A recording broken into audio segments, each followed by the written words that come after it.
بسم الله الرحمن الرحيم.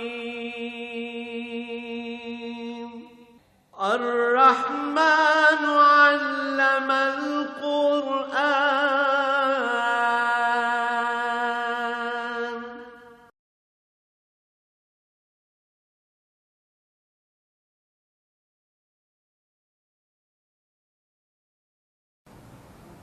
الحمد لله نحمده ونستعينه ونستغفره ونؤمن به ونتوكل عليه ونعوذ بالله من شرور أنفسنا ومن سيئات أعمالنا من يهده الله فلا مضل له ومن يضلل فلا هادي له ونشهد أن لا إله إلا الله وحده لا شريك له ونشهد أن سيدنا ومولانا محمدا عبده ورسوله. أما بعد فأعوذ بالله من الشيطان الرجيم. بسم الله الرحمن الرحيم.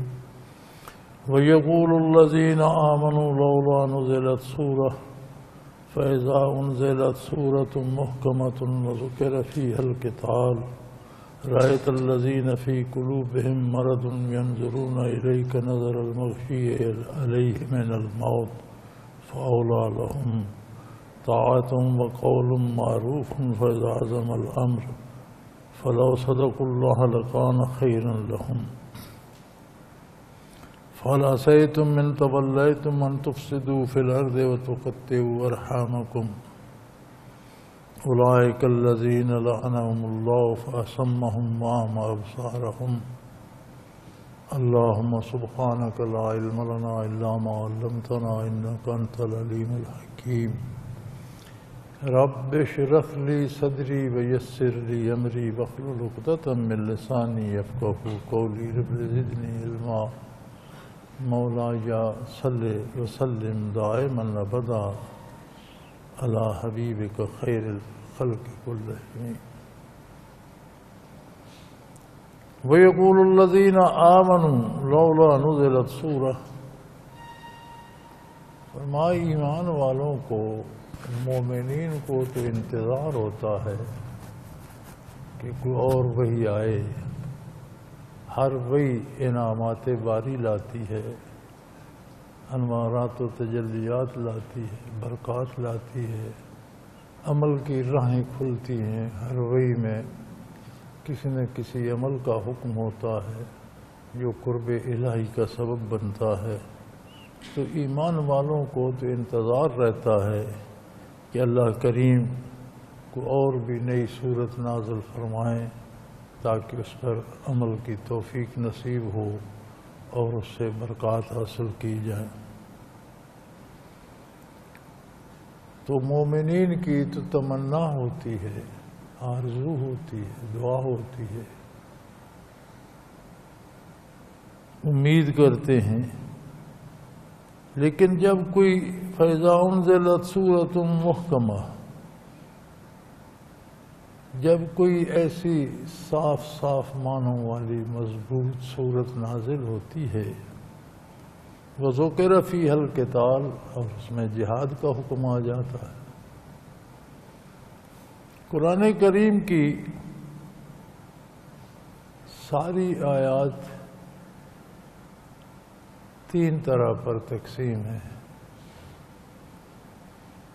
اکثر تعداد آیات محکمہ کی ہے جو جب سے نازل ہوئی تب سے قیامت تک اپنی اصل صورت میں موجود ہیں، جن میں کوئی تبدیلی نہیں ہوتی. اسی آیے محکمہ میں وذکر فیہا القتال، جہاد بھی انہی آیات میں ہے جو محکمہ ہیں جن میں قیامت تک کوئی تبدیلی نہیں ہوتی.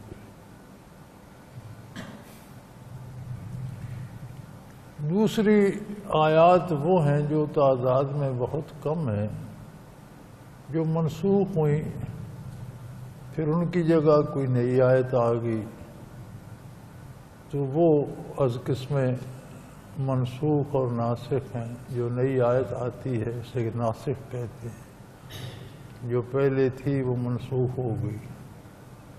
تیسری چند آیات ہیں جنہیں متشابہات کہتے ہیں. جن کے معنی سمجھنا ہر کسی کے بس کی بات نہیں ہے، اور وہ کلام الہی ہیں، ان کی تلاوت، ان پر ایمان اتنا ہی ضروری ہے جتنا باقی قرآن پر۔ متشابہات وہ آیات ہیں جن میں کہ مثلا ید اللہ، اللہ کا ہاتھ، ید اللہ فوق ایدیہم، ان پر، ان کے ہاتھوں پر اللہ کا ہاتھ ہے۔ اب یہ تشریح کرنا کہ اللہ کا ہاتھ کیسا ہے یہ ممکن نہیں، اس لیے علماء یہاں معنی بعید مراد لیتے ہیں، یعنی کسی کے ہاتھ پر ہاتھ رکھا جائے تو اس سے مراد کیا ہوتی ہے کہ اس کے ساتھ اس کی پوری مدد ہے، اس کی تائید کرتا ہے۔ تو ید اللہ فوق ایدیہم کا معنی یہ ہوگا کہ اللہ کریم کی پوری مدد ان کے ساتھ ہے۔ انہیں آیات متشابہات کہتے ہیں، یہ جیسے الف لام میم عین سین کاف، یہ حروف مقطعات ہیں، اور چند آیات کچھ ایسی ہیں جو آیت منسوخ ہو گئی، اس کا حکم باقی ہے، جیسے رجم کی آیت تھی، وہ آیت منسوخ ہو گئی لیکن رجم کا حکم باقی رہا، نبی کریم صلی اللہ علیہ وسلم نے بھی اس پر عمل فرمایا، خلفاء راشدین نے بھی اس پر عمل فرمایا۔ کچھ آیات ایسی تھیں جو منسوخ ہوئیں، ان کا حکم بھی منسوخ ہو گیا، ان کی جگہ نئی آیت آ گئی، نیا حکم آ گیا، تو احکام صورتحال کے ساتھ بدلتے رہتے ہیں، وہ ناسخ و منسوخ ہو گئیں۔ متشابہات تھوڑی ہیں، ناسخ و منسوخ بھی بہت تھوڑی ہیں، چند آیات ہیں، باقی سارا قرآن آیات محکمات میں سے ہے، جو مضبوط، جن کے صاف معنی واضح ہیں، جن کا مفہوم ہر کوئی سمجھ سکتا ہے اور جن پر عمل ہمیشہ ہوتا ہے۔ تو جب کوئی سورہ محکمہ نازل ہوتی ہے، وہ ذکر فیہا القتال، تو اس میں جہاد کا حکم آ جاتا ہے۔ اب جہاد کی آیات آیات محکمات میں سے ہیں، یعنی نزول آیت سے لے کر قیامت تک یہ حکم قائم و دائم ہے اور اس پر عمل ہوتا رہے گا۔ اس کی تعبیرات اور تشریحات میں لوگوں نے دھوکے کھائے ہیں۔ جہاد فساد کی ضد ہے۔ اسلامی جہاد یہ ہے کہ جہاں فساد ہے اسے ختم کرنے کے لیے، روکنے کے لیے جو کوشش کی جاتی ہے وہ جہاد ہے۔ اگر وہ زبانی سمجھانے سے رک جائے تو وہ زبانی سمجھانا جہاد ہے۔ اگر مقابلے کے لیے تلوار اٹھانا پڑے تو تب تک جنگ ہوگی جب تک وہ برائی رک نہیں جاتی، لوگ اس سے باز آ جائیں گے، امن ہو جائے گا تو جہاد کی ضرورت باقی نہیں رہے گی۔ تو جہاد کا مطلب فساد نہیں ہے، فساد کی ضد ہے جہاد۔ امن قائم کرنا، زیادتی کو، ظلم کو روکنا، برائی کو روکنے کا نام جہاد ہے۔ اور حدیث مبارکہ کا مفہوم دیکھا جائے تو نبی کریم صلی اللہ علیہ وسلم نے جنگ کو جہاد اصغر کہا ہے، یہ چھوٹا جہاد ہے، کسی وقت ہوتی ہے، کبھی ہوتی ہے۔ کتنے فوجی ہیں جو فوج میں عمر گزار کے پینشن آ گئے اور ان کی زندگی میں لڑائی نہیں ہوئی، تیاری کرتے رہے، ٹریننگ کرتے رہے، ہتھیار چلاتے رہے، جنگ نہیں ہوئی۔ یہ کبھی ہوتی سے جہاد، چھوٹا جہاد کہا گیا۔ لیکن اپنے آپ کو برائی سے روکنا، اپنے آپ کو اللہ کی نافرمانی سے روکنا، یہ لمحے لمحے کی اور ساری زندگی کی بات ہے۔ تو اسے حضور اکرم صلی اللہ علیہ وسلم نے جہاد اکبر قرار دیا۔ اب جہاد صرف یہ نہیں ہے کہ بندوق لے کر بھاگ پڑے، جہاد اپنے آپ سے شروع ہوتا ہے، اور برائی کو برا بندہ کیا مٹائے گا؟ جو خود برا ہے وہ تو برائی کا سبب بنتا ہے، اس کی وجہ بنتا ہے۔ اپنی اصلاح پہلے کرے۔ تو جب جہاد کی بات آتی ہے، رأیت الذین فی قلوبہم مرض ینظرون الیک نظر المغشی علیہ من الموت، جب جہاد کی بات آتی ہے تو جو لوگ جن کے دلوں میں مرض ہے، یعنی جو منافق ہے۔ مکہ مکرمہ میں زندگی بڑی سخت تھی اور کلمہ پڑھنا گویا اپنی موت کو دعوت دینے کے مترادف تھا۔ دنیا بھر کی تکلیفیں، مصیبتیں، سارے کفر کی مخالفت، دکھ، تکلیف، جان جانے کا اندیشہ، سارے خطرات موجود تھے، وہاں منافق کوئی نہیں تھا۔ مدینہ منورہ میں ریاست اسلامی قائم ہو گئی تو ایک طبقہ، کچھ لوگ ایسے بھی آ گئے جن کے دلوں میں ایمان تو نہیں تھا، لیکن مسلمانوں سے، اسلامی ریاست سے مفاد حاصل کرنے کے لیے بظاہر کلمہ پڑھ لیا، نمازیں پڑھتے تھے، سارا کام کرتے تھے، لیکن ان کے دل میں ایمان نہیں تھا، انہیں منافق کہا گیا۔ تو فرمایا جب جہاد کی بات آتی ہے تو مومن اور منافق کا فرق سامنے آ جاتا ہے۔ مومن تو خوش ہوتا ہے، اسے پتہ ہے اگر جان بھی چلی گئی تو حیات دوام مل جائے گا، جان تو ویسے بھی جانی ہے، موت نے تو آنا ہے، زندگی نے ختم ہونا ہے، اور اگر جہاد میں شہادت نصیب ہو گئی تو حیات دوام مل جائے گی، وہ تو خوش ہوتے ہیں۔ منافقین کو فرمایا ایسی نظروں سے آپ کی طرف دیکھتے ہیں جیسے ان پر موت کی غشی طاری ہو، جس طرح عند الموت پھٹی پھٹی آنکھوں سے اور گھبرائی ہوئی نظروں سے کوئی دیکھتا ہے، پھر اس طرح دیکھ رہے ہوتے ہیں، اس لیے کہ ان کے دلوں میں مرض ہے، بیماری ہے۔ طاعۃ وقول معروف، حالانکہ اللہ کی بارگاہ میں بہانے نہیں چلتے، اللہ کی بارگاہ میں تو ایک ہی راستہ ہے اور وہ ہے اطاعت کا۔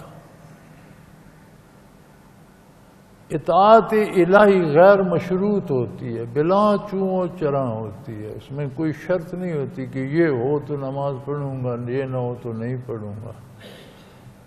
بعض لوگوں کا اب تو یہ رویہ بھی ہو گیا ہے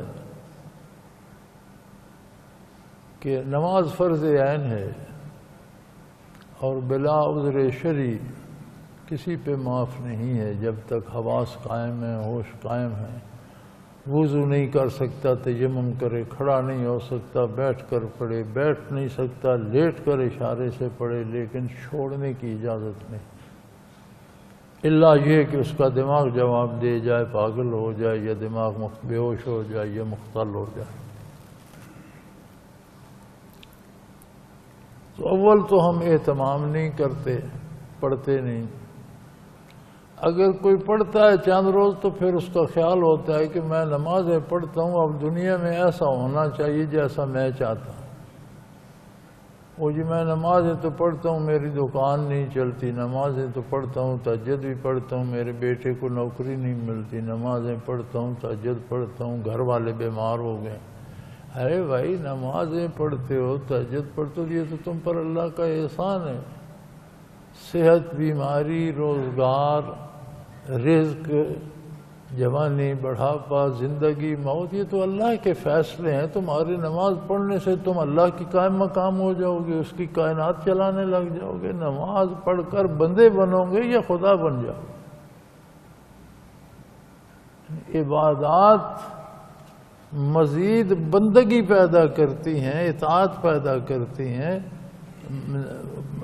اس سے عبادات سے آپ کائنات کے مالک تو نہیں بن جاتے۔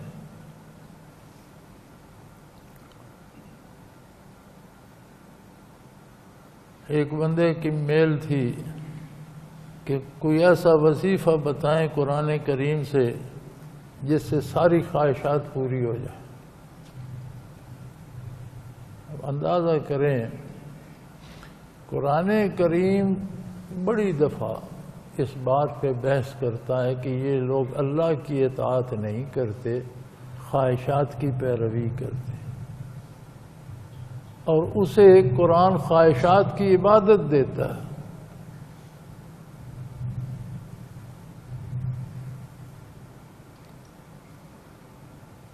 کہ یہ اپنی آرزوؤں اور اپنی خواہشات کی پوجا کرتے ہیں، ان کی عبادت کرتے ہیں، ان کی اطاعت کرتے ہیں۔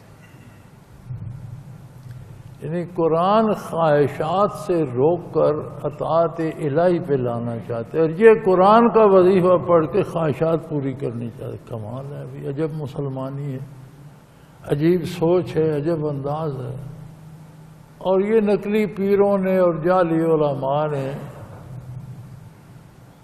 یہ لوگوں کو سکھا دیا ہے، یہ آیت پڑھو تو وہ کام ہو جائے گا، وہ آیت پڑھو تو وہ کام ہو جائے گا، وہ آیت پڑھو تو وہ کام ہو جائے گا۔ وہ اگلے دن المرشد میں بھی کسی کا سوال تھا، قرآن کی کون سی آیت کثرت سے پڑھنی چاہیے؟ میں نے کہا سورہ فاتحہ سے لے کر والناس تک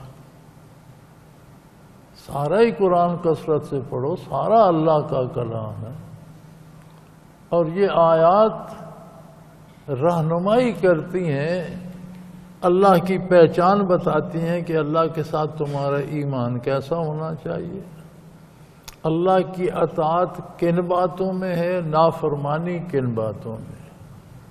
تو یہ زندگی کی کتاب ہے جو اعمال متعین کرتی ہے، اطاعت بتاتی ہے، نافرمانی کی تعیین کرتی ہے۔ یہ اس لیے تو نہیں ہے کہ ہماری خواہشات نفس پوری ہوتی رہے، یہ بھی امراض قلب میں سے ایک مرض ہے کہ آپ دین کو دنیا کا ذریعہ بنا لیں، قرآنی آیات کو دنیاوی مقاصد کا ذریعہ بنا لیں۔ یہاں تو فرمایا ایک طریقہ چلتا ہے، طاعہ، سر تسلیم خم ہے جو مزاج یار میں آئے، جو حکم اللہ کی طرف سے آئے، اللہ کے حبیب صلی اللہ علیہ وسلم ارشاد فرمائے، اس پر سر تسلیم خم ہے، بلا چوں و چراہ، غیر مشروط طور پر، وقول معروف، اور اچھی بات، اطاعت کرو، اچھی بات کرو، اعتراض نہ کرو قرآن حکیم پر، اعتراض نہ کرو ارشادات نبوی پر، اعتراض نہ کرو احکامات الہی پر، خوبصورت بات کرو، سمجھنے کی کوشش کرو، اس کے مفہوم کو سمجھو، اور پھر پوری خوش دلی سے، پوری خشوع و خضوع سے اس پر عمل کی کوشش کرو۔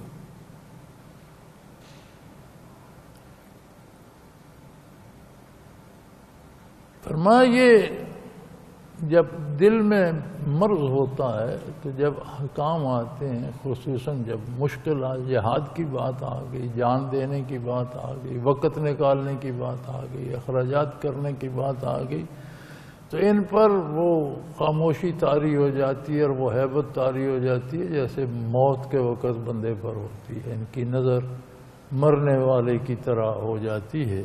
فَأَوْلَىٰ لَهُمْ، ایسے لوگوں کے لیے صرف تباہی ہے۔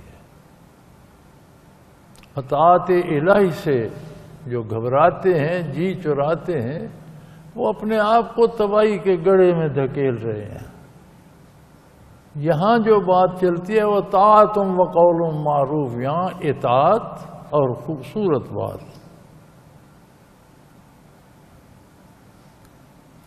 فَإِذَا عَزَمَ الْأَمْرُ وَلَوْ صَدَقُوا اللَّهَ لَكَانَ خَيْرًا لَهُمْ، جب فیصلہ ہو جاتا ہے، طے ہو جاتا ہے، جہاد کا فیصلہ ہو گیا کہ یہاں اب عملاً جہاد بالسیف کرنا پڑے گا، یہاں لڑنا پڑے گا اس برائی کو روکنے کے لیے، اس کے علاوہ اس کا کوئی طریقہ نہیں، یہ باتوں سے ماننے والے نہیں، یہ کوشش سے ماننے والے، انہیں روکنے کے لیے تلوار اٹھانا پڑے گی۔ جب طے ہو گیا تو اب یہ لوگ جب انہوں نے کلمہ پڑھا لا الہ الا اللہ محمد الرسول اللہ کا، تو اب اسے سچ کرتے تو ٹھیک تھا نا، اللہ سے سچ بولتے۔ سچ کا مطلب یہ تھا کہ پھر بے چوں چراں تھا، جب اللہ کو معبود مان لیا، نبی کریم صلی اللہ علیہ وسلم کو نبی مان لیا، تو پھر چوں چراں کی گنجائش کہاں، پھر بہانے کیوں تراشتے؟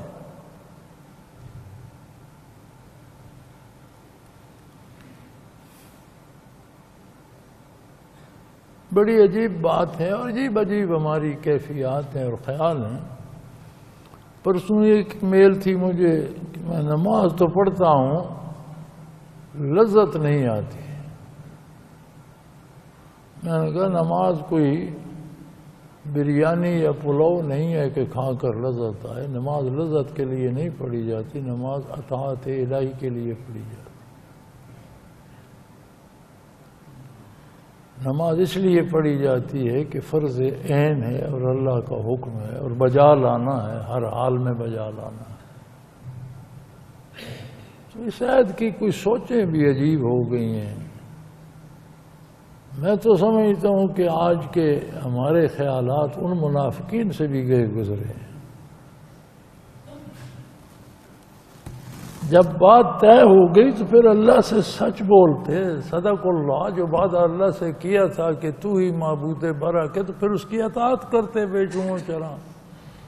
جب دعویٰ کیا تھا کہ ہم آقا نامور صلی اللہ علیہ وسلم کو رسول مانتے ہیں، تو پھر رسالت تو اطاعت کو چاہتی ہے، پھر بے چوں چراں اطاعت کرتے، اپنی بات کو سچا کرتے. لکان خیر لہم، اسی میں ان کی بھلائی تھی. هل عسیتم ان تولیتم ان تفسدوا فی الارض وتقطعوا ارحامکم. فرمایا اب ایسے لوگوں کو جن کی بات میں اللہ اور اللہ کے رسول کے ساتھ بھی سچ نہیں ہے، زبانی کلمہ پڑھتے ہیں اس پر عمل نہیں کرتے، اگر ایسے لوگوں کو دنیا میں حکومت مل جائے، ان تولیتم، اگر یہ با اختیار ہو جائیں، تفسدوا فی الارض، تو یہ زمین پر فساد پھیلائیں گے، تباہی پھیلے گی. وَتُقَطِّعُوا أَرْحَامَكُمْ، اور رشتوں کو توڑنے کا، قطع رحمی کا سبب بنیں گے. جب یہ لوگوں کو لوٹیں گے، عوام کی حقوق پر ڈاکہ ماریں گے، با اختیار ہوں گے، لوگوں کے حقوق چھینیں گے، تو یہ صرف لوگوں کے نہیں، یہ اپنوں کے بھی چھینیں گے، قطع رحمی بھی کریں گے. یہ کسی سے رعایت نہیں. اگر ایسے لوگوں کو جو زبانی کلمہ پڑھتے ہیں،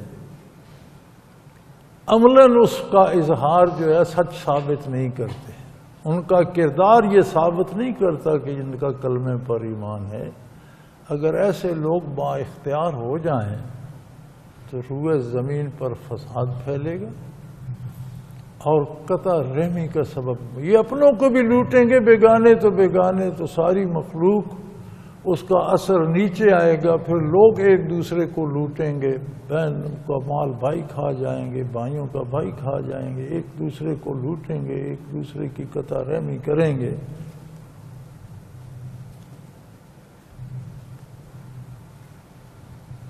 ہماری بدنصیبی یہ ہے کہ آج کل اکثر ہمارا حال یہی ہے. ایسے لوگ حکمران ہوتے ہیں جو خود لوٹتے ہیں اور ماتحت لوٹتے رہتے ہیں. حاکم لوٹتا ہے تو اس کے کارندے بھی لوٹتے ہیں، وہ لوٹتے ہیں تو عام آدمی بھی لوٹ کسوٹ میں شامل ہو جاتا ہے. اب ہمارے ہاں تو یہ برائی اس حد تک چلی گئی ہے کہ ایک آدمی جو تھوڑی سی سبزی رکھ کر ریڑھی پہ کھڑا ہوتا ہے، وہ بھی کوشش کرتا ہے کہ پیسے تازہ سبزی کے لے لوں، اسے کچھ پرانی اور باسی ملا کر دے دوں، جتنا اس سے ہو سکتا ہے. ہر آدمی یہ کوشش کرتا ہے. یہ بات اوپر سے چلتی ہے، برائی کی جڑ اوپر ہوتی ہے. ہمارے ہاں ہوتا یہ ہے کہ عام آدمی کو، پولیس کے سپاہی کو پکڑ لو، پٹواری کو پکڑ لو، چھوٹے چھوٹے لوگوں کو پکڑ لو، ان پر مقدمے بنا دو. اس سے کیا ہوتا ہے؟ یہ تو پتے ہیں، شاخیں بھی نہیں ہیں، یہ تو پتے ہیں. پتے 2 توڑ دو 10 نکل آئیں گے، شاخیں 2 کاٹ دو، وہاں 10 کونپلیں اور پھوٹ آئے گی. اس سے تو کچھ نہیں ہوتا. جڑ کاٹو، اور جڑ اوپر ہوتی ہے. اللہ اوپر والوں کو ہدایت دے تو نیچے تک ہر چیز درست ہو جاتی ہے. تو فرمایا ایسے لوگوں کو جن میں نفاق، جو اپنے کلمے کو سچ ثابت نہیں کرتے. یہ معیار اللہ نے یہ بتایا کہ کلمہ تو پڑھتے ہیں، اسے اللہ کے سامنے سچ ثابت نہیں کرتے، یعنی عمل اس کے خلاف ہوتا ہے. ایسے لوگوں کو جب حکومت ملتی ہے تو زمین پہ فساد پیدا کرتے ہیں، قطع رحمی کا سبب بنتے ہیں. اولئک الذین لعنہم اللہ، یہ ایسے لوگ ہیں جن پر اللہ نے لعنت فرمائی۔ لعنت ضد ہے رحمت کی، لعنت کا مطلب ہے رحمت سے محرومی۔ یہ رحمت الہی سے محروم لوگ ہیں۔ فَأَصَمَّهُمْ، انہیں بہرا کر دیا ہے۔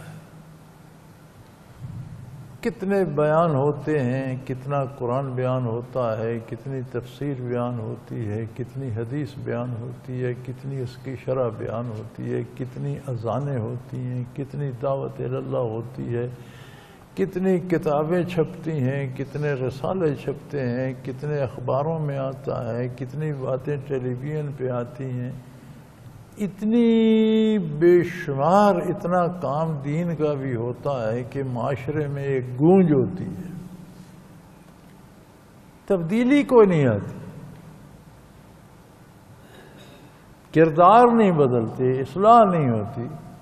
فرمایا اس لیے کہ انہیں سنائی ہی نہیں دیتا۔ جو بات جس کی آواز تو سنائی دے لیکن وہ بات دل میں نہ اترے، اس پر بندہ عمل نہ کرے، تو قرآن کریم کہتا ہے یہ اس نے سنی ہی نہیں ہے، ایسی ہے جیسے اس نے نہ سنی۔ تو فرمایا ان منافقت اور برائی کی وجہ سے اللہ ان کے کانوں کو بہرا کر دیتے، انہیں آوازیں تو سنائی دیتی ہیں، مفہوم سمجھ نہیں آتا۔ وَأَعْمَى أَبْصَارَهُمْ، اور ان کی آنکھیں بھی اندھی ہو جاتی، انہیں عبرت بھی نہیں آتی۔ کم از کم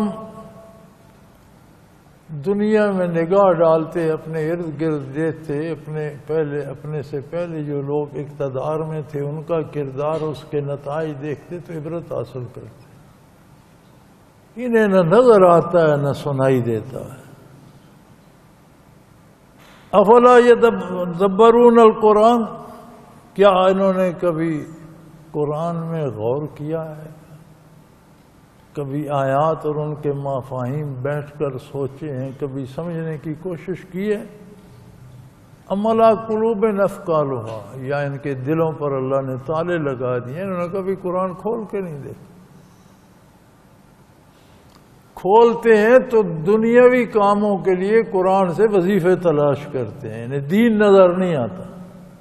یہ کیسی عجیب بات ہے کہ کتاب حیات ہے، زندگی کا پروگرام ہے، آخرت اور جنت کی ضمانت ہے، رضائے الہی کی ضمانت ہے، لقائے الہی کی ضمانت ہے، اللہ کی خوشنودی کی ضمانت ہے، اللہ کی بارگاہ میں پہنچانے والی کتاب ہے، رسالت پناہ صلی اللہ علیہ وسلم کے دامان رحمت میں وہ نہیں، یہ اس سے بھی اپنی دنیا تلاش کر رہے ہیں۔ افلا یتدبرون، کیا انہوں نے کبھی قرآن کے مفاہیم و معانی پر غور کیا ہے، تدبر کیا ہے، سوچا ہے بیٹھ کر؟ ام علی قلوب اقفالھا، ان کے دلوں پر تالے لگے ہوئے ہیں۔ ان الذین ارتدوا علی ادبارہم من بعد ما تبین لہم الہدی، یہ ایسے لوگ کہ جب ہدا، سیدھا راستہ، ہدایت کا راستہ واضح ہو گیا، قرآن نے صاف صاف بتا دیا، نبی کریم صلی اللہ علیہ وسلم نے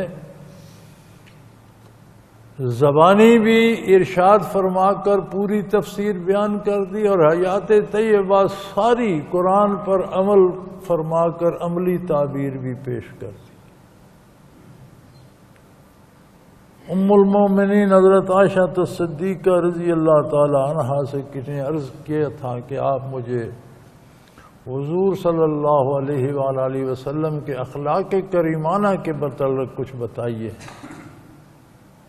آپ کے اخلاق عالیہ کیسے تھے؟ انہوں نے بڑا خوبصورت جواب دیا، انہوں نے فرمایا کان خلقہ القرآن، ان کے اخلاق عالی قرآن پڑھو تمہیں سمجھ آ جائے، جو کچھ قرآن کریم کہتا ہے وہی ان کے اخلاق عالیہ کی تعبیر ہے، تفسیر ہے، ان کا سارا دنیاوی حیات مبارکہ کا ہر لمحہ قرآن کی تعبیر و تشریح ہے۔ کان خلقہ القرآن، آپ کے اخلاق عالیہ قرآن تھے. تو فرمایا جو اتنی واضح ہدایت آنے کے بعد بھی پھر جاتے ہیں، عمل نہیں کرتے، مانتے نہیں. الشیطان سول لهم واملا لهم، شیطان نے انہیں دھوکے میں ڈال دیا اور لمبی لمبی امیدیں املا لهم، انہیں لمبی لمبی امیدیں دلا دی ہیں. یہ کرو گے تو اتنی دولت بڑھ جائے گی، یہ کرو گے تو اقتدار مل جائے گا، یہ کرو گے تو حکمران بن جاؤ گے. انہیں موت بھول جاتی ہے، آخرت بھول جاتی ہے، پہلے حکمرانوں کا انجام بھول جاتا ہے. اسی میں شیطان انہیں محو کر دیتے ہے کہ یہ کرو تو اتنے دولت ہو جائے، یہ کرو تو اتنا اقتدار ہو جائے گا، یہ بھی لوٹ لو، وہ بھی لوٹ لو.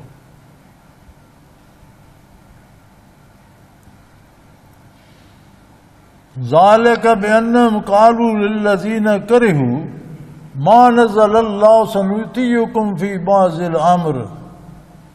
دیکھو قرآن نے کیسی خوبصورت بات تلاش کر دی جو آج بھی واضح ہے کہ پھر یہ ان لوگوں سے کہتے ہیں جنہیں قرآن پر ایمان تو کیا ہوتا، قرآن سے دلوں میں نفرت کرتے ہیں، کراہت کرتے ہیں، قرآن کو اچھا نہیں سمجھتے. اس عہد میں علماء یہود تھے اور وہ کہا کرتے تھے کہ علم تو ہمارے پاس ہے، علم تو ہم ہیں. انقلاب کی بنیاد اہل علم پر ہوتی ہے. لوگوں کو سمجھانے والے اور لوگوں کو بتانے والے، ان کی رہنمائی کرنے والے، ان کو کسی کام پر آمادہ کرنے والے اہل علم ہوتے ہیں. ان نبی کریم صلی اللہ علیہ وسلم کے ساتھ جو ایمان لا رہے ہیں یہ تو ان پڑھ جاہل غریب لوگ ہیں.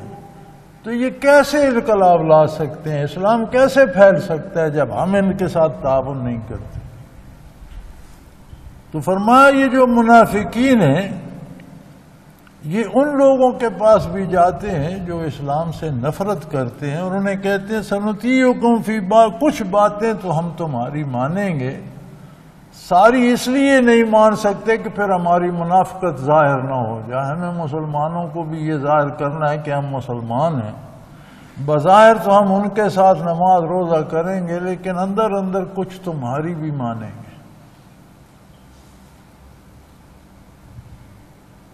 پتہ ہے اس کا نیا نام آج کل کیا ہے؟ آج کل اس کا نام ہے اتحاد بین المذاہب. یہ پاکستان میں بھی اس کا چرچا ہو رہا ہے.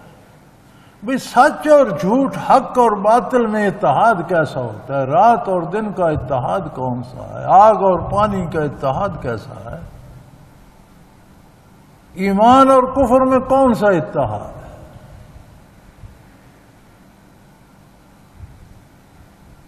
اسلام کسی کو اپنے ماننے پر مجبور نہیں کرتا، دعوت اللہ دے کر آزاد کر دیتا ہے کہ ایمان لانا چاہے ٹھیک ہے، نہ لانا چاہے کفر پہ رہے، اس کے انسانی حقوق محفوظ رہیں گے، اس کی زندگی کو کوئی خطرہ نہیں مسلمانوں سے، اس کی جان مال آبرو محفوظ رہے گی. اور اس سے زیادہ کیا چاہیے؟ کیا یہ ہو سکتا ہے کہ ایک اللہ کو ماننے والا اور ایک اللہ کی عظمت کا منکر ایک جگہ متحد ہو جائیں؟ ایک نبی کریم صلی اللہ علیہ وسلم پر ایمان لانے والا اور ایک نبوت کا منکر ایک جگہ متحد کیسے ہو سکتا ہے؟ تو یہ ویسا منافق ایسا ہی کرتے ہیں. جب ان کے پاس جاتے ہیں جن کے دلوں میں اسلام کے خلاف نفرت ہے تو انہیں کہتے ہیں کچھ باتیں تمہاری ہم مان لیں گے. جیسے ہم نے بھی بہت سی باتیں یہود و نصارہ کی مانی ہوئی ہیں، ہمارے حلیے، ہمارے لباس، ہماری معاشرت زیادہ انہی کی طرح کی ہے. کلمے کو بھی چمٹے ہوئے ہیں، ادھر بھی کچھ نہ کچھ، انہیں بھی ناراض نہیں کرتے. تو جو کچھ اللہ نے نازل کیا سنطیعکم فی بعض الامر، ہمیں ہماری مجبوری ہے، اسلامی ریاست سے مفاد لینے ہیں، مسلمان کہلا کر زندہ رہنا ہے، تو ہمیں سارا ہم سے نہ چھڑواؤ. جو ظاہر ہے وہ مسلمانوں کے ساتھ ہیں، اندر کچھ تمہاری بھی مانیں گے. واللہ یعلم اسرارہم، وہ یہ نہ سمجھیں کہ یہ باتیں اللہ سے چھپی ہوئی ہیں، تو تم چھپ کر کرتے ہو، اللہ اسے بھی جانتے ہیں. پتہ تو تب چلے گا کہ تم زندگی میں کیا کرتے رہے. جو لوگ بظاہر مسلمان بنے رہے اور اندر سے ایمان نہ لائے اور کردار کافروں کا اور منافقین کا اپنائے رکھا، اس لیے کہ کفار میں ہماری عزت ہو، منافقین میں ہماری عزت ہو. فرمایا فَكَيْفَ إِذَا تَوَفَّتُمْ الْمَلَائِكَةُ، پتہ تب چلے گا کیا حال ہوگا جب موت کے فرشتے آئیں گے. یضربون وجوہہم وادبارہم، وہ ان کے منہوں پر بھی ماریں گے اور ان کی دبر پر بھی ماریں گے، ڈھونگوں پر بھی ماریں گے. عند الموت، منافق پٹ رہا ہوتا ہے، فرشتے روح قبض کرنے سے پہلے مار رہے ہوتے ہیں، اس کے چہرے پر بھی پشت پر بھی. فرمایا اس وقت پتہ چلے گا جب موت کے فرشتے آئیں گے، ان کے چہروں پہ بھی ماریں گے، ان کی پشتوں پہ بھی، ادبار پہ بھی ماریں گے. ذالک بأنہم اتبعوا ما اسخط اللہ وکرہوا رضوانہ، اس کا سبب کیا ہے؟ وہ آگے جا کر روح قبض کر کے برزخ میں جا کر تو چلو کسی کو مار پیٹ پڑی، انہیں تو دنیا میں ہی مار، یہیں سے مار پڑنا شروع ہو گئی، آگے کیا حال ہوگا؟ فرمایا اس لیے کہ انہوں نے وہ کام پسند تھے انہیں جو اللہ کی ناراضگی کے ہیں، اور جو اللہ کی رضامندی کے ہیں وہ انہیں پسند نہیں تھے، وہ یہ کرنا نہیں چاہتے. اللہ کی رضا کو پانے کے لیے محنت نہیں کرتے تھے، بلکہ ان سے انہیں نفرت تھی، ایسے کاموں سے جن سے اللہ راضی ہوتے ہیں. اور جن باتوں سے اللہ ناراض ہوتے ہیں وہ بڑی یہ دل لگا کر کیا کرتے تھے. اس کا نتیجہ یہ ہے کہ انہیں موت سے پہلے ہی سزا ملنی شروع ہو گئی. فَآبَتَ أَعْمَالَهُمْ، اس کا نتیجہ یہ ہوا کہ زندگی میں اگر انہوں نے کوئی نیکی بھی کی ہے تو وہ بھی ضائع ہو گئی، کیونکہ نیکی کی بنیاد ایمان ہے. ایمان نام اطاعت کا ہے، اطاعت گئی تو ایمان خطرے میں، ایمان گیا تو اعمال بھی گئے. تو انہوں نے اگر کوئی اتفاقاً نیک کام بھی کیا ہوگا فَأَحْبَطَ أَعْمَالَهُمْ، تو ان کے وہ اعمال بھی اکارت گئے، وہ بھی کسی کام نہیں آئے گا.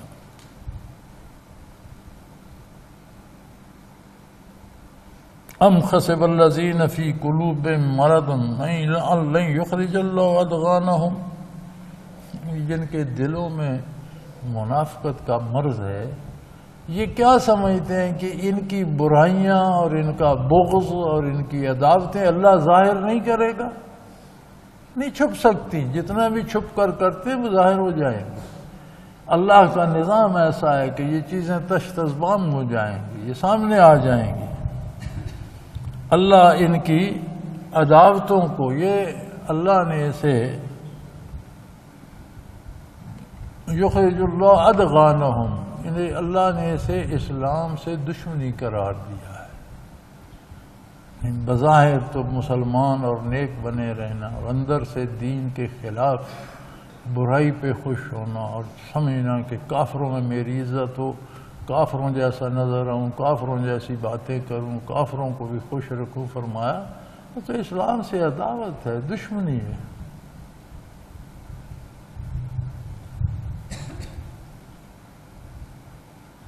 پچھلے دنوں ایک عجیب نعرہ سنائی دیا تھا امریکہ کا، اور یہ تھا کہ یو آر اوور فرینڈز اور اینیمی، یعنی یا تم ہمارے دوست ہو یا دشمن ہو، بس درمیان میں کوئی جگہ نہیں. اللہ کریم کی یہ شان ہے اور یہ اسی کو سزاوار ہے، یہ بندے کی شان نہیں ہے، یہ اللہ کی شان ہے. وہ کہتا ہے بندے یا تو میرا دوست ہے یا دشمن، اطاعت کرتا ہے، تیرا ایمان خالص ہے تو میرا دوست ہے. تیرے ایمان اور عقیدے میں کھوٹ ہے، زبانی کہتا ہے، دل سے مانتا نہیں، اس پر عمل نہیں کرتا تو دشمن. تو کیا یہ تمہاری عداوتیں، تمہاری دشمنیاں اللہ ظاہر نہیں کر رکھا؟ یہ تو دنیا میں بھی ظاہر ہو جائیں گی. وَلَوْ شَاءَ اللَّهُ لَأَرَيْنَاكَهُمْ وَلَعَرَفْتَهُمْ بِسِيمَاهُمْ، اور اگر اللہ چاہتے تو ایک ایک منافق آپ کو دکھا دیتے اور آپ انہیں ان کے چہروں سے پہچانتے۔ علماء کرام فرماتے ہیں کہ ارادہ الہی جو ہوتا ہے اس کی تکمیل ہو جاتی ہے۔ اذا اراد الشیء تو قال کن فیکون، جب اللہ کسی چیز کا ارادہ فرما حکم دیتے ہیں ہو جب ہو جاتی ہے، حالانکہ وہ پہلے موجود نہیں ہوتی، عدم میں ہوتی ہے، لیکن جب اللہ کا حکم ہوتا ہے تو فوراً ہو جاتی ہے۔ تو ارادہ الہی یہ تھا کہ آپ کو بتا دیتے، آپ انہیں چہروں سے پہچانتے، تو علماء فرماتے ہیں کہ حضور صلی اللہ علیہ وسلم کو منافقین کی پہچان عطا کر دی گئی تھی۔ یہ آپ کا اخلاق کریمانہ تھا کہ انہیں برداشت کرتے تھے اور نام لے کر ظاہر نہیں فرماتے تھے، اور اکثر مسلمان، اکثر مومنین بھی جانتے تھے۔ نبی کریم صلی اللہ علیہ وسلم کی، آپ تو رحمت للعالمین ہیں، آپ کی اداؤں کا تو یہ حال ہے کہ عبداللہ بن ابی منافقین کا سردار تھا مدینہ منورہ میں، احد کے موقع پر بھی اپنے ساتھی لے کر الگ ہو گیا، بار بار دھوکے دیے، بار بار طعن و تشنیع کی۔ اس کے باوجود جب وہ مرا تو نبی کریم صلی اللہ علیہ وسلم نے اپنا کرتا مبارک اس کے لیے دیا کہ اسے میرے کرتے میں دفن کیا جائے۔ آپ کا اخلاق کریمانہ دیکھیے، اللہ کریم نے فرمایا کہ آپ کا اخلاق کریمانہ تو آپ کی ادا ہے، لیکن میں انہیں نہیں بخشوں گا، آپ ان کے لیے دعا مت کیجیے۔ فرمایا آپ 70 بار بھی دعا کریں گے تو منافقین کے حق میں قبول نہیں ہوگی۔ تو حضور اکرم صلی اللہ علیہ وسلم نے عرض کی بار الہ میں 70 سے زیادہ بار کر دوں گا۔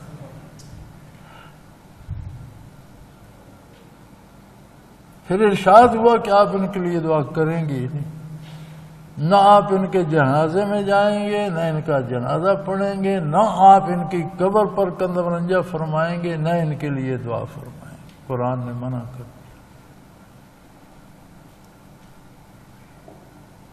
نبی کریم صلی اللہ علیہ وسلم نے دنیا میں کسی کا احسان رہنے نہیں دیا، جس نے آپ سے کوئی احسان کیا آپ نے اس کا بدلہ دیا۔ ہوا یہ تھا کہ جب بدر کے قیدی آئے، حضرت عباس رضی اللہ تعالی عنہ جو حضور کے چچا تھے اور بدر میں حضور کے مخالف آئے تھے، وہ بھی قید ہو گئے، تو بڑے قداور اور تکڑے آدمی تھے، تو ان کا کرتا پھٹ گیا، ان کے پاس لباس نہ رہا، تو انہیں کسی کا کرتا پورا نہیں آتا تھا۔ عبداللہ بن ابی بھی بڑا 6.5 فٹ پونے 7 فٹ کا تکڑا جوان تھا، اس نے اپنا کرتا دیا تھا ان کے لیے۔ نبی کریم صلی اللہ علیہ وسلم نے اس کا وہ احسان اتارا، جب وہ مر گیا تو اپنا کرتا اس کے کفن کے لیے عطا فرمایا، اور آپ نے مسجد نبوی میں جمع ہو کر بتایا تھا صحابہ کرام کو جمع کر کے کہ زندگی میں جس شخص نے میرے ساتھ کوئی بھلائی کی ہے میں نے اس کا بدلہ اسے دے دیا، سوائے ابو بکر رضی اللہ تعالی۔ اس کے احسانات اتنے ہیں کہ اس کا بدلہ اللہ ہی دے گا، اس کے علاوہ مجھ پر دنیا میں کسی نے جو احسان کیا میں نے اسے اس کا بدلہ دے دیا۔ تو نہ اسے وہ آپ کی قمیض مبارک کام آئی، نہ آپ کے، بلکہ اللہ نے آئندہ منافقین کے جنازہ ہی پڑھنے سے روک دیا۔ وَلَتَعْرِفَنَّهُمْ فِي لَحْنِ الْقَوْلِ، اور ویسے فرمایا ہر ایماندار منافقوں کی باتوں سے انہیں پہچان سکتا ہے کہ یہ منافق ہے۔ وَاللَّهُ يَعْلَمُ أَعْمَالَكُمْ، اللہ کریم تمہارے کردار سے بخوبی واقف ہیں اور تمہارے اعمال کو خوب جانتے ہیں۔ اور یاد رکھو دنیا میں آزمائش ہوتی ہے، دنیا ہے ہی آزمائش کی جگہ، یہ کمرہ امتحان ہے۔ انسان کو معرفت حق کی استعداد بھی دی، اس کے سامنے بے شمار دنیا کی لذتیں بھی رکھ دی، ان سے روکا نہیں ہے۔ فرمایا دنیا کی ساری لذتوں سے فائدہ اٹھاؤ، لیکن اس طریقے سے جیسے میں کہتا، حلال اور جائز وسائل سے حاصل کرو، پاک اور طیب کھاؤ، استعمال کرو۔ تو فرمایا وَلَنَبْلُوَنَّكُمْ، تمہاری آزمائش ہے، تمہیں آزمایا جائے گا، حَتَّى نَعْلَمَ الْمُجَاهِدِينَ مِنْكُمْ وَالصَّابِرِينَ، حتیٰ کہ جہاد کرنے والے اور صبر کرنے والے نتر کر آ جائیں، پتہ چلے کہ اطاعت الہی کرنے والے کون ہیں اور کون محض نمائشی کلمہ پڑھنے والے ہیں، کون کافر ہے، کون بے دین ہے، اور کون محض زبانی کلمہ گو ہے، اور کون اللہ کی اطاعت خلوص دل سے کرتا ہے، زندگی مجاہد کی گزارتا ہے، جہاد کرتا ہے، صبر کرتا ہے، اطاعت الہی پہ قائم رہتا ہے، دکھ سکھ سہتا ہے، تکلیفیں بیماریاں سہتا ہے، دامن اطاعت کو ہاتھ سے نہیں جانے دیتا۔ وَلَنَبْلُوَ أَخْبَارَكُمْ، ہم تمہارے ہر حال کو پرکھیں گے، دیکھیں گے کس حال میں تم کیسے ہو، تمہیں آزادی دے کر بھی دیکھیں گے، تمہیں قید اور مجبور کر کے بھی دیکھیں گے، تمہیں صحت کر کے بھی دے کر بھی آزمائیں گے، بیماری بھیج کر بھی آزمائیں گے، تمہیں اقتدار دے کر بھی آزمائیں گے، اور تمہیں وزارت عظمیٰ سے جیل بھیج کر بھی پرکھیں گے کہ وہاں کیا کرتے تھے، یہاں کیا کرتے۔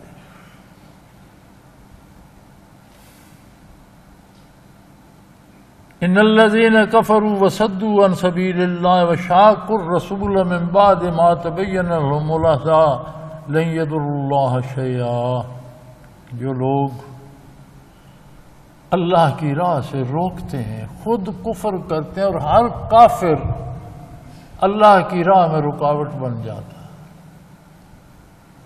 ہے۔ کفر ایسی مصیبت ہے کہ جس کے گلے پڑ جاتا ہے وہ چاہتا ہے دوسرے بھی ایسے ہی ہو جائے۔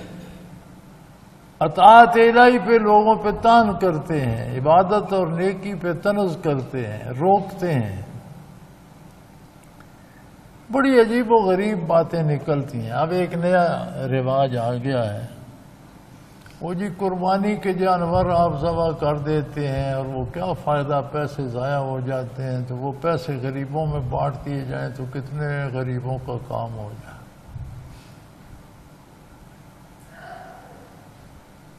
یہ عبادت، اطاعت اور نیکی یہ ہم نے فیصلہ کرنا ہے یا اللہ نے؟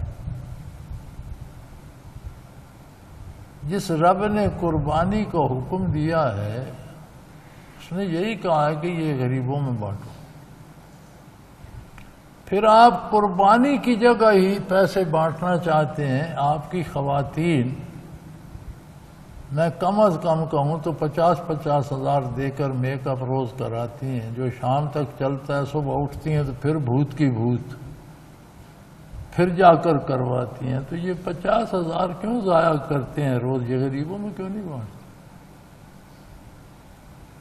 آپ لاکھ روپے کا فون لیتے ہیں، 5000 کا فون 3000 کا بھی لیا جائے بات اس سے بھی ہو جاتی ہے۔ آپ 3000 کا لے لیں، باقی غریبوں میں بانٹ۔ ہمارے پاس کروڑ کی گاڑیاں ہیں، ہم 10 لاکھ کی گاڑی میں بھی سفر کر سکتے ہیں، 90 لاکھ غریبوں میں بھی۔ یہاں کوئی نہیں سوچتا۔ اگلے دن مجھے ایک خاتون بتا رہی تھی کہ میں نے ایک قمیض پوچھی ہے، اس پر آگے پیچھے کڑھائی کی ہوئی تھی، ایک قمیض 2.5 لاکھ روپے، صرف قمیض، اس کے ساتھ کوئی سلوار دوپٹہ بھی نہیں۔ تو آپ 2.5 لاکھ کی ایک قمیض جو لے گی خاتون، وہ ایک دفعہ پہنیں گی، پھر دوسری دفعہ نہیں کہے گی وہ تو فلاں فنکشن پہ پہنی تھی، لوگوں نے دیکھ لیا، اب دوئی پہن۔ یہ 2.5 لاکھ کی پہننا ضروری ہے؟ 5000 کی لے لیں اور باقی 2,45,000 غریبوں میں بانٹ۔ وہاں کوئی قربانی نہ کرو، پیسے غریبوں میں بانٹ دو، گویا غریبوں کے پروردگار تم ہو۔ یہ فیصلہ کرنا کہ کون سا کام عند اللہ مقبول ہے کون نہیں، یہ تمہارا منصب ہے، تم شریعت بنانے والے ہو۔ کتنے خرچ کرتے ہو؟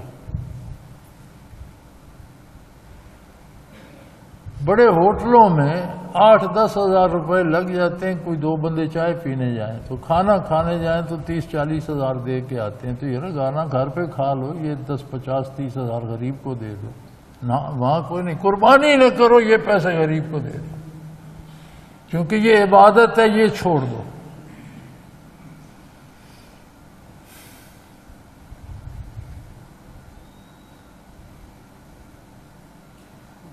تو فرمایا کفار کی عادت ہے، کفر اللہ کی راہ سے روکنے کا سبب بنتا ہے، یہ دوسروں کو بھی نیکی کرنے سے روکتے ہیں۔ وَشَاقُ الرَّسُولَ مِن بَعْدِ مَا تَبَيَّنَ لَهُمُ الْهُدَىٰ، اور جب ان پر ہدایت واضح ہو چکی پھر نبی کریم صلی اللہ علیہ وسلم کی مخالفت پہ کمر بستہ ہے، پھر حضور کی مخالفت کرتے ہیں۔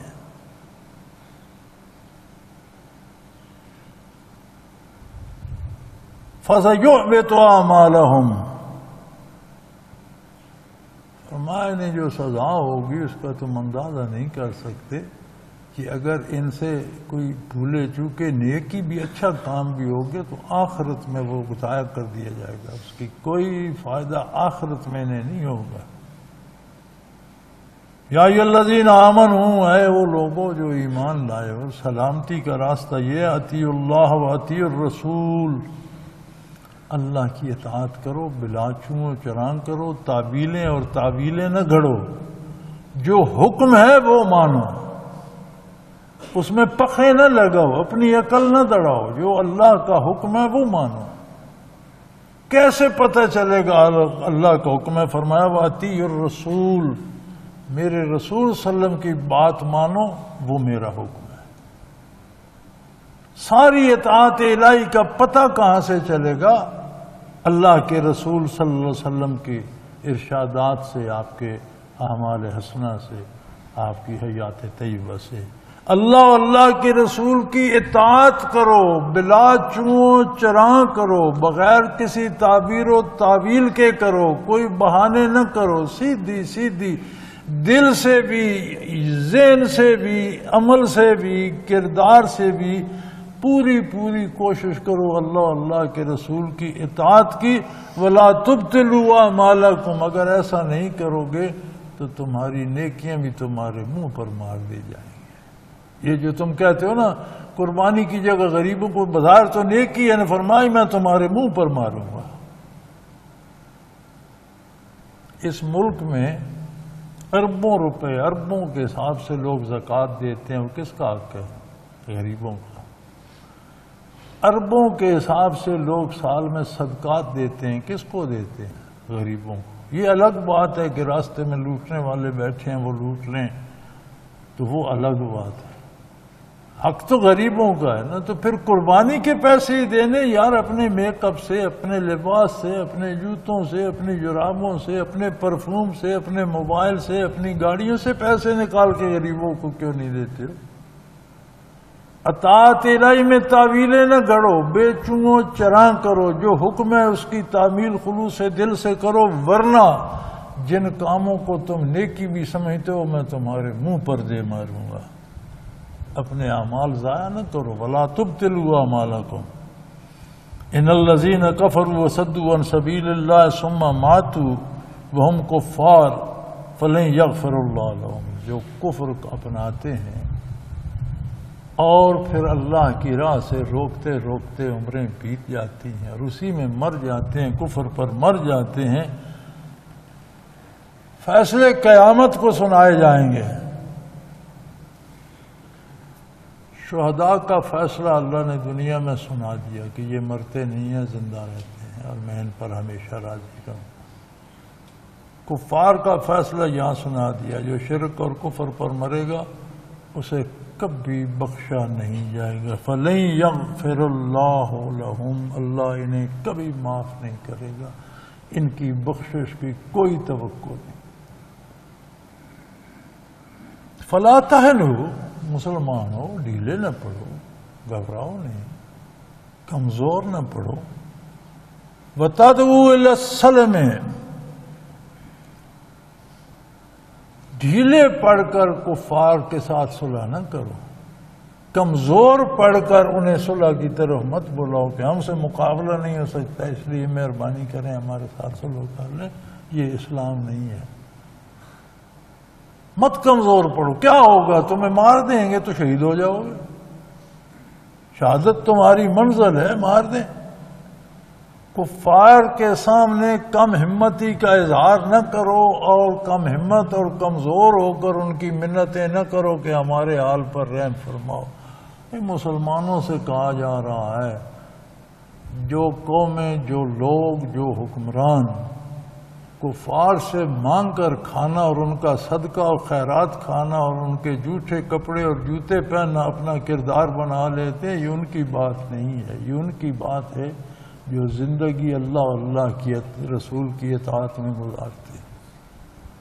اللہ کریم فرماتا ہے کافروں کے سامنے ڈھیلے نہ پڑو، کم ہمت نہ بنو، اور کمزور بن کر انہیں صلح کی طرف نہ بلاؤ۔ نہیں جی ہمارے حال پر رحم کرو، ہم آپ سے نہ، آپ کی ناراضگی ہم برداشت نہیں، یہ نہ کرو۔ وَأَنْتُمُ الْأَعْلَوْنَ، اللہ کہتا ہے میں تمہیں ضمانت دیتا ہوں تم جیتو گے، کوئی تمہیں نہیں ہرا سکتا، اس لیے کہ وَاللَّهُ مَعَكُمْ، تمہارے ساتھ اللہ ہے، کافر کے ساتھ تو کون ہے؟ جب تمہارا ایمان درست ہے، جب تمہارا کردار محمد الرسول اللہ کے حکم کے تابع ہے، پھر تمہیں کمزوری دکھانے کی کیا بات ہے؟ ڈٹ کر رہو، کافروں کی منتیں کر کر زندگی نہ گزارو، کافروں سے بہانے کر کے انہیں راضی نہ کرو، ڈٹ کے رہو، اپنے دین پر رہو، اپنے دین کے مطابق کام کرو۔ اور اگر کافر تمہیں دبانا چاہیں گے وَأَنْتُمُ الْأَعْلَوْنَ، انشاءاللہ فتح تمہاری ہوگی، اس لیے وَاللَّهُ مَعَكُمْ، اللہ تمہارے ساتھ، تمہیں کمزوری دکھانے کی کیا ضرورت ہے؟ وَلَن یَتِرَکُمْ أَعْمَالَکُمْ، وہ تمہارے اعمال میں کمی نہیں کرے گا۔ تو اللہ کے اعتبار کرو گے تو تمہارے اعتبار کو دھوکہ نہیں دے گا، تم اللہ پہ اعتماد کرو گے تو تمہارے اعتماد کو وہ جھوٹا نہیں پڑنے دے گا، وہ تمہارے ساتھ ہے۔ انما الحیات الدنیا لعب و لہو، یہ دنیا کی زندگی جسے دین سے مس نہ ہو، جس میں دین نہ ہو، یہ باقی کھیل تماشا رہ جاتا ہے، اس کا کوئی حاصل، کوئی نتیجہ، کوئی انجام نہیں ہے۔ کھیل تماشا کیا ہوتا ہے؟ بچے ایک تھانے دار بن جاتا ہے، ایک سے دو سپاہی بن جاتے ہیں، ایک چور بن جاتا ہے، ایک مجسٹریٹ بن جاتا ہے، اسے پکڑ کے لے آتے ہیں، وہ گواہ بن جاتے ہیں، عدالت لگ جاتی ہے، وہ جب ختم کرتے ہیں سب کچھ توڑ تاڑ کے، نتیجہ تو کچھ نہیں ہوتا، نہ کوئی جج ہوتا ہے، نہ تھانے دار ہوتا ہے، نہ مجرم ہوتا ہے۔ تو فرمایا اگر دین سے نکل جاؤ تو دنیا کی زندگی محض بچوں کا کھیل ہے، تم امیر ہو گئے، تم حکمران ہو گئے، تم غریب ہو گئے، تم نے یہ کر لیا، تم نے وہ کر لیا، اس کا کوئی نتیجہ نہیں ہے، کوئی آؤٹ پٹ نہیں ہے۔ وَإِن تُؤْمِنُوا وَتَتَّقُوا يُؤْتِكُمْ أُجُورَكُمْ وَلَا يَسْأَلُكُمْ أَمْوَالَكُمْ، اور اگر تم ایمان پر قائم رہو اور اللہ کے ساتھ تعلق درست رکھو، تتقوا، تقوی اختیار کرو، اللہ کے ساتھ اپنا تعلق درست کر لو اور اللہ کی رضا جوئی کے کام کرو، یؤتکم اجورکم، تمہیں بے شمار انعام دے گا، زندگی کا مقصد حاصل ہوگا، رضا الہی حاصل ہوگی، اللہ کا قرب حاصل ہوگا، ہمیشہ کی زندگی میں بے پناہ نعمتیں حاصل ہوں گی۔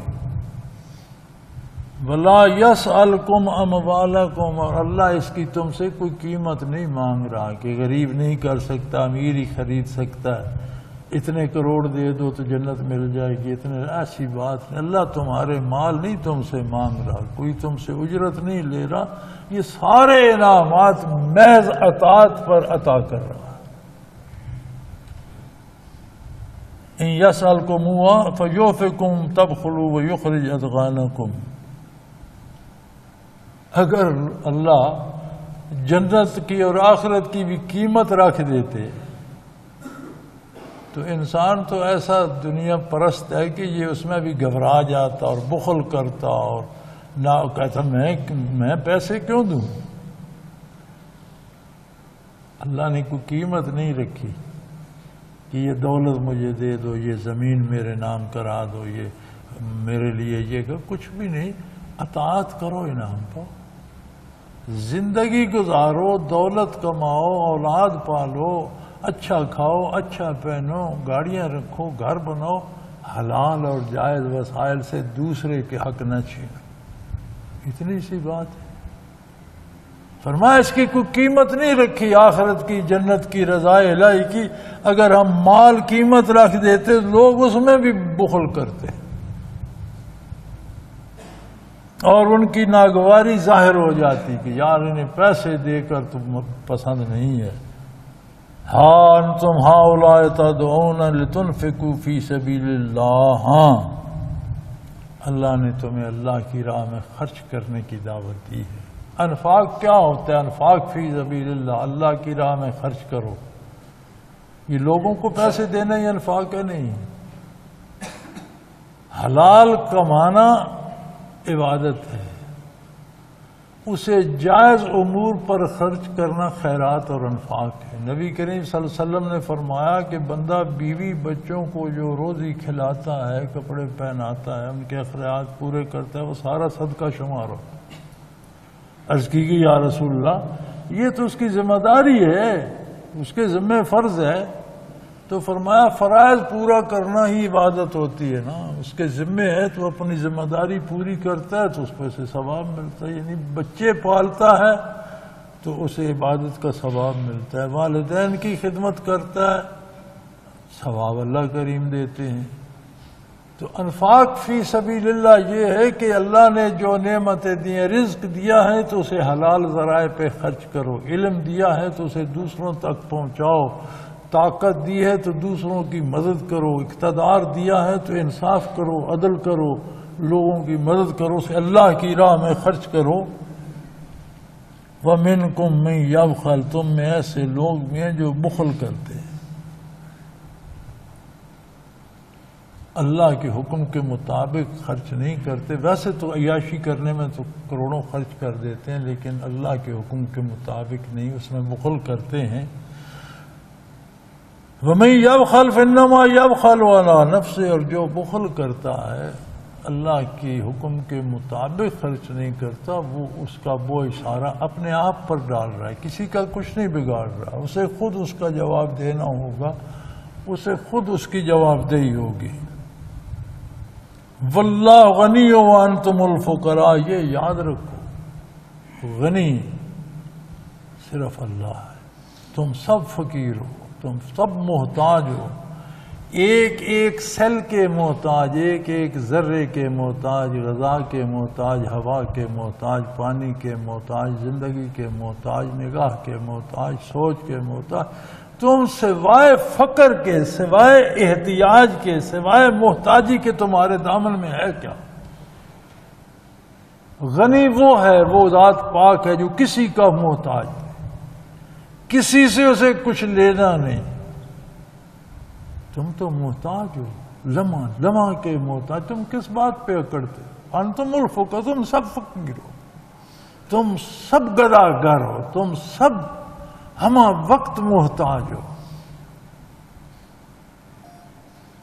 وَإِن تَتَوَلَّوْا يَسْتَبْدِلْ قَوْمًا غَيْرَكُمْ ثُمَّ لَا يَكُونُوا أَمْثَالَكُمْ، اگر تم اللہ کی نافرمانی پر ہی ڈٹے رہے،